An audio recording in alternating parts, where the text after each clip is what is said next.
Се работи за еден систем, не знам камерата дали успева да го фати. Ова е сензорот, кој што е нослив сензор.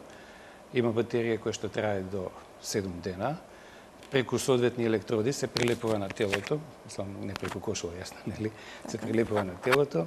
Сигналот што го испраќа овој сензор се фаќа на мобилниот телефон. На мобилниот телефон може да се следи работата на срцето, односно ЕКГ-то, и преку мобилниот телефон се испраќа на серверот во облак, односно клауд системот, како што го нарекуваме ние. Значи, принципот на работа е со тоа што денешната технологија возможува градење на вакви сензори, а ние во проектот влеговме со создавање на софтвер кој што комплетно го снима ЕКГ-то од овој сензор, го пренесува на мобилниот телефон, овозможува да се пренесат сигналите на облак и од таму овозможува лекарот оддалечено да види што се случува со пациентот.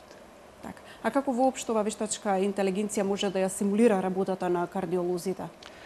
Значи, прво правиме софтвер кој што е од доменот на вештачка интелигенција, која што само помага во дијагностицирањето. Имено во светот денеска постојат многу софтвери кои што може да помогнат на лекарите во дијагностицирањето. Еден типичен пример е компјутерот Watson во Америка, кој што денеска според Сдруженијето на лекарите во Америка е прогласен дека секоја дијагноза на рак на дојка мора да биде проследена со претходна дијагностика од овој компјутер.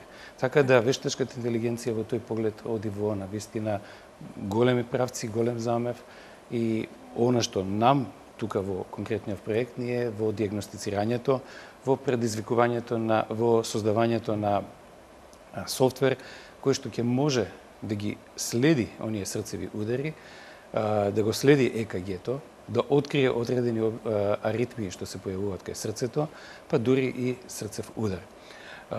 Научно е докажано дека 2 часа пред настанувањето на срцев удар, според обликот на ЕКГ-то може да се откријат одредени типови на срцеви удари, не сите, значи одредени типови.